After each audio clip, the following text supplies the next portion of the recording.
Karena sebagian anak itu tidak tahu aurat, Bang. Oh. Sebagian pesantren ya, yang kita iya. dapati kamar mandi bersama. Namanya pesantren khusus waria. Kalau sudah operasi dan sudah terjadi perubahan alat kelamin, kemudian mati, dikubur sebagai apa, Ustaz? Keadaan sekarang atau keadaan dia lahir?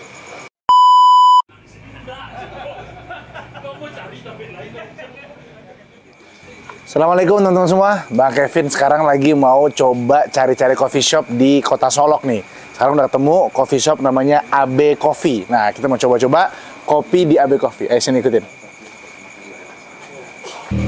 Masya Allah. Ini Bang Kevin belum tahu rasanya, cuman kita pesen dulu ya. V60-nya Bang, satu Bang. Masya Allah. Dah. Assalamualaikum.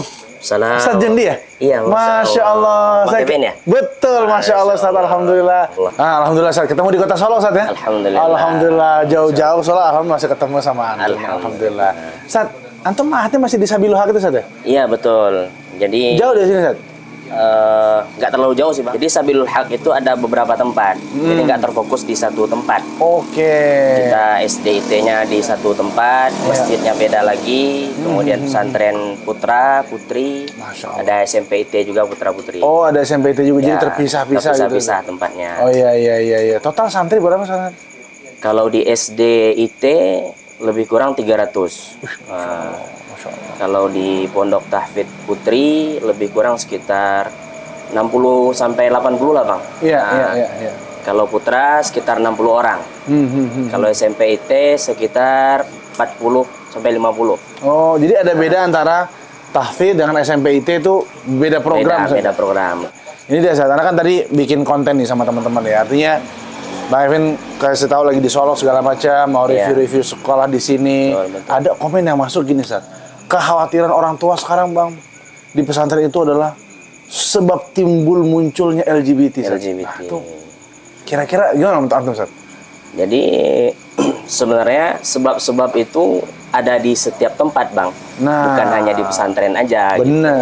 Bener Ustaz. Nah, cuman sebagian orang mungkin fokusnya ke pesantren, kenapa? Karena identik dengan belajar agamanya. Gitu loh. Masa belajar agama kok begini sih gitu.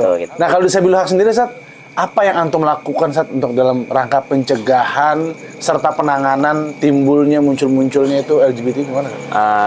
Yang lebih mendasar itu kita lakukan penanaman akidah. Penanaman akidah. Allah Subhanahu Wa Taala melihat kita, maka sehingga muncul rasa diawasi. Muncul rasa diawasi.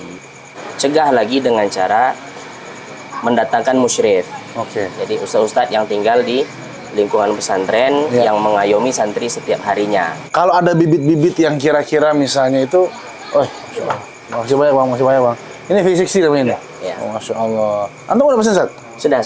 Siap. Sama pesanan kita. Masya Allah. Oke. Kalau ada yang bibit-bibit timbul gitu, kira-kira penanganannya seperti apa Ustaz? Alhamdulillah di kita sampai saat sekarang ini belum terlihat ya. Semoga aja nggak ada. Gitu. Amin. Nanti kalau seandainya memang ada, tentu pertama kita nasihati lah, bahwasanya ini perbuatan yang menyimpang. Iya. Fitrah tidak menerima perbuatan seperti itu ya. Pemicunya apa sih sebenarnya? Pemicunya mungkin banyak Bang, karena sebagian anak itu tidak tahu aurat Bang. Oh. Sebagian pesantren ya, yang kita dapati kamar mandi bersama. Mandi bareng. Nah itu mungkin memicu juga gitu ya. Bak panjang, kemudian telanjang bulat ya. Sebagian hanya pakai celana dalam, aurat nggak boleh dilihat. Nah bisa jadi pemicunya itu. Dia di usia belasan tahun timbul rasa penasaran lihat aurat sama-sama laki-laki sama-sama perempuan, akhirnya timbul rasa penasaran, akhirnya itu. Kemudian atau bisa jadi dia dahulunya sebagai korban Bang, seperti balas dendam lah seperti saya dulu korban, saya sekarang cari korban. Subhanallah. Itu kita dapati. Iya, jadi kalau di Sabilul Haq ini tentunya pasti ada pencegahan, penanganan yang udah komprehensif Ustaz ya. Dan itu kita nggak harapkan bisa terjadi. Cuma ya tetap Bang, solusinya ada pada penanaman akidah. Subhanallah. Saya penasaran sama Mahat Antum nih. Cuman sebelum kita masuk ke Mahat Antum, ada satu pesantren di daerah Yogyakarta, namanya pesantren khusus waria. Allah. Di situ di beritanya bahwa dibebaskan. Artinya gini, yang sudah operasi boleh sholat pakai sarung, pakai peci, atau pakai mukena. Nah, Mereka beralasan bahwa ya waria, transgender juga berhak ngaji, berhak mendekatkan diri pada Tuhan dengan pilihan gendernya masing-masing. Nah, gimana, Ustaz? Menurut antum, pendapat antum, nasihat antum gimana, Ustaz? Ya tetap bang, bahwasanya ini menyalahi fitrah. Jadi kita kan nggak boleh merubah fitrah Allah Ta'ala. Allah menciptakan kita ini sesuai dengan fitrah. Iya, iya. Antum kalau lihat videonya, Ustaz, jadi imamnya itu ada yang gondrong, pakai peci, masih ada pakai bekas bedaknya, ada yang pakai mukena juga belakang, tapi cowok semua. Nah, jadi kalau mau mungkin taubat dulu. Taubat, nah, taubat dengan taubat yang benar.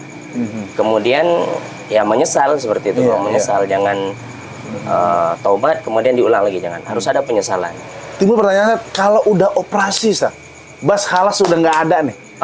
Nah, terus taubat jadi laki-laki dengan kesengsaraan begitu, nah gimana, Ustaz? Atau itu ya itu konsekuensi, itu gimana? Itu konsekuensi. Oh, iya. Ya. Jadi kalau memang dia bertobat kepada Allah Ta'ala, maka dia kembalikan kepada fitrah yang Allah ciptakan tadi. Kalau Allah ciptakan dia sebagai lelaki, maka kembali seperti laki-laki biasa, seperti itu. Walaupun dia sudah operasi apa segala macam, itu konsekuensi dia. Jadi jangan sampai sebagian orang mengatakan nanggung. Udah terlanjur operasi, udah jadi perempuan sekalian aja. Takdir saya, katakan dia, Allah. Iya. Nah, ini pertanyaan netizen juga yang sering masuk, Ustaz. Kalau sudah operasi dan sudah terjadi perubahan alat kelamin, kemudian mati, dikubur sebagai apa, Ustaz? Keadaan sekarang atau keadaan dia lahir? Keadaan lahir. Keadaan lahir ya? Ya, betul, keadaan lahir. Jadi tetap seseorang itu dihukumi jenis kelamin apa dia, atau dia lahir dengan jenis kelamin apa, maka itu dia. Iya, makanya dikubur sebagai laki-laki. Meskipun wasiatnya kuburkan saya sebagai seorang wanita. Iya. Masalahnya bang, kalau seandainya dibuka pintu itu bang, nanti maksiat itu akan diakui nanti, dan kita khawatir seperti itu. Betul. Jadi kalau seandainya kita selenggarakan sebagai seorang wanita, nanti orang-orang lain kan tidak ada jerah nanti. Betul. Nah, sementara orang-orang seperti itu mesti harus dikasih hukuman seperti itu. Kalau bisa nggak usah disolatkan. Kalau memang dia nggak taubat. Agar ada efek jerah bagi masyarakat. Masya Allah. Teman-teman jangan salah paham ya. Kita di sini bukan membenci pelakunya, tapi justru kita perhatian ya, tentang akhirat mereka, bagaimana nanti ibadah mereka, dan kita nggak mau juga ini kejadian pada keluarga kita semua, teman-teman. Insya Allah. Ini malam-malam kita ngopi dulu, Ustaz. Ya, Ngopi dulu, Ustaz. Baru kita bahas masalah mahat antum nih, Ustaz. Dulu zaman anak mau masuk ma'had. Oh, pernah di ma'had, Bang? Alhamdulillah, Ustaz. Di Alhamidiyah Depok. Alhamdulillah Depok. Dulu pas masuk ma'had tuh, iming takut-takutnya tuh adalah tadi dipukulin, dibully segala macam. Alhamdulillah nggak ada. Aman masih. Tumbuh besar, berkembang. Kalau bisa bilang sendiri, Ustaz, fokus pendidikan terletak pada apa, Ustaz? Jadi kita masing-masing unit pendidikan itu berbeda fokus, Bang. Oke. Nah, SD ini kita ada dua, Bang. Alhamdulillah. Ada namanya SDIT, ada namanya SD, kita namakan sih Ma'had. Ma'had Ibtidaiyah. Yang lebih fokus ke Al-Quran. Nah, jadi kalau yang di Ma'had ini, dominannya Al-Quran. Iya, insyaallah. Dominan Al-Quran. Tapi belajar umum juga? Ada, belajar umum ada. Dapat ijazah Diknas juga, Ustaz? Kita ini baru jalan 2 tahun, Bang, yang untuk PKBM kita namakan. PKBM. Nanti kita menginduknya ke PKBM. Iya. Biar paket ya, Ustaz ya? Paket. Itu juga nggak masalah, Ustaz. Maksudnya diakui negara juga, bukan. Karena orang sekarang jar paket jadi kayak keterbelakangan. Enggak juga, Ustaz ya? Enggak juga. Sebelum SDIT, TKIT. Oh, ada TKIT, ada SDIT, ada Ma'had. Kemudian ada SMPIT. SMPIT ya sama seperti SDIT. Iya. Lanjutan. Iya, lanjutan. Kemudian ada sama Ma'had Tsanawiyah.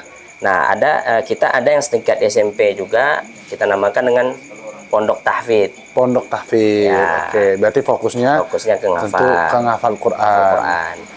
Nah, itu ada putra-putri. Oke. Oh, ada putri. Di Solo ini, Ustaz? Solo juga, alhamdulillah. Siap. Tadi ada TKIT, ada SDIT, ada Ma'had Ibtidaiyah, ada SMPIT, Tahfidzul Quran. Ya, putra-putri. Putra-putri. Kemudian ini setingkat Sanawiyah Aliyah atau Sanawiyah aja? Sanawiyah aja baru. 3 tahun aja, Ustaz? Iya. Kemudian rencana kita 6 tahun. Oh, rencana 6 tahun. Target berarti 6 tahun sudah selesai. Mungkin. Ya, target kita seperti itu, 6 tahun. Quran aja atau sama plus ada hadis mungkin? Ada hadis, ada akidah ya seperti pondok lah, Bang. Tapi fokus untuk Al-Quran. Iya.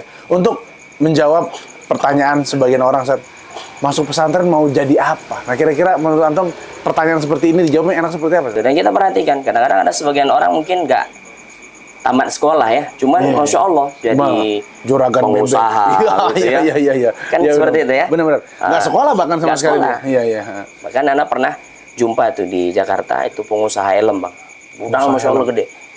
Dan itu nggak bisa baca. Nggak bisa baca. Tapi ngitung bisa. Ngitung bisa. Nggak bisa baca gitu. Tempiti bisa. Ya, masya Allah. Itu sebagai jawaban sebenarnya. Jadi kita mau jadi apa itu tidak tergantung dengan pendidikan seperti itu. Iya. Tergantung ya pertama usaha. Tuh. Ya, kecenderungan. Kemudian ya takdir Allah Subhanahu wa taala gitu Bang ya. Jadi kalau ditanya sekolah di pesantren setelah itu mau jadi apa? Banyak kok anak-anak pesantren yang berkiprah. Anak pesantren jadi pengusaha ya. Ada juga yang banyak lah.